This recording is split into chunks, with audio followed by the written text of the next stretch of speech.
बंगाल की खाड़ी में उठे चक्रवाती तूफान डेना का असर ओडिशा और बंगाल के कई जिलों में देखने को मिल रहा है। अनुमान के मुताबिक तूफान के लैंडफॉल के दौरान तेज हवाओं के साथ जोरदार बारिश हुई, जिसके चलते जगह जगह पेड़ और बिजली के खंभे उखड़ गए। राहत की बात यह रही कि अभी तक किसी बड़े नुकसान की खबर सामने नहीं आई, लेकिन तेज बारिश और तूफान को देखते हुए लोगों को अभी भी घरों में ही रहने की अपील की गई है।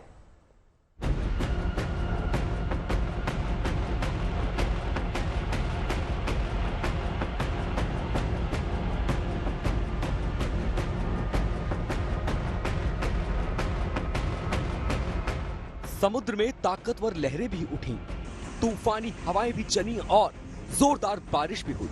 चक्रवाती तूफान डाना के असर से जिसका लैंडफॉल देर रात ओडिशा और बंगाल के तटीय इलाकों में शुरू हुआ, जो सुबह तक जारी रहा।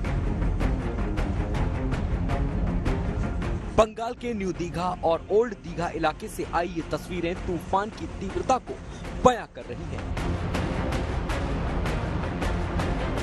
इस वक्त रात के 1 बजे हैं और हम लोग हैं दीघा, पश्चिम बंगाल के तटीय क्षेत्र दीघा में, जो पूर्वी मिदनापुर जिले में आता है। और साइक्लोन दाना का लैंडफॉल प्रोसेस शुरू हो चुका है। आईएमडी के अनुसार रात 11:30 बजे से ये प्रोसेस शुरू हुआ है और उड़ीसा तट से 50 किलोमीटर दूर साइक्लोन दाना उपस्थित है और वो लैंडफॉल प्रोसेस जो है वो शुरू हो चुकी है। उसके साथ साथ आप देख सकते हैं किस तरह का जो सी कंडीशन है इस वक्त। साथ साथ तेज हवाएं 100 से 110 किलोमीटर की रफ्तार से इस वक्त हवाएं चल रही है और उसके साथ साथ गस्टिंग विंड जो है वो 120 किलोमीटर प्रति घंटे की रफ्तार से चल सकती है और इसी को लेकर इतनी आशंका है। और साथ साथ तेज बारिश।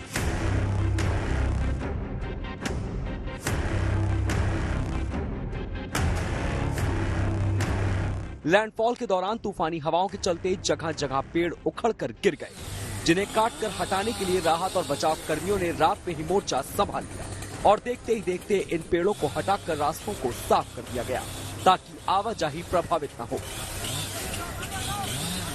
मौसम विभाग की ओर से इस नुकसान की आशंका पहले से ही जताई गई थी, लिहाजा इस हालात से निपटने की तैयारी वक्त रहते कर ली गई थी,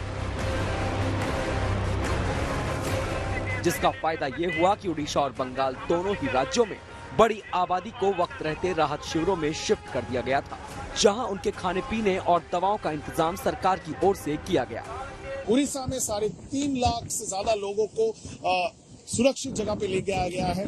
पश्चिम बंगाल के तटीय क्षेत्र से 1.5 लाख से ज्यादा लोगों को सुरक्षित जगह लेके गया है और जिस तरह का कंडीशन इस वक्त समंदर में दिखाई दे रहा है, उससे कई जगहों पे जो लो लाइन एरियाज है, उससे ये डर है कि जो नदी के बांध है वो ना टूट जाए। उसके साथ साथ घर भी टूट सकते हैं, जो कच्चे मकान होते हैं उसको भी टूटने की आशंकाएं हैं। तो दोनों ही राज्य सरकार, उड़ीसा और पश्चिम बंगाल के राज्य सरकार ने एहतियातन तौर पे लोगों को सुरक्षित जगह पे ले जाने की कोशिश की है।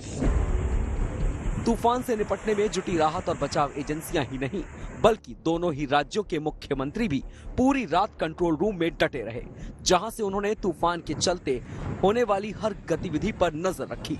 राहत की बात यह है कि दोनों राज्य सरकारों की ओर से युद्ध स्तर पर की गई तैयारी के चलते ज्यादा जान माल के नुकसान की खबर फिलहाल अभी तक सामने नहीं आई है। दीघा से इंद्रजीत के साथ bureau report, good news today.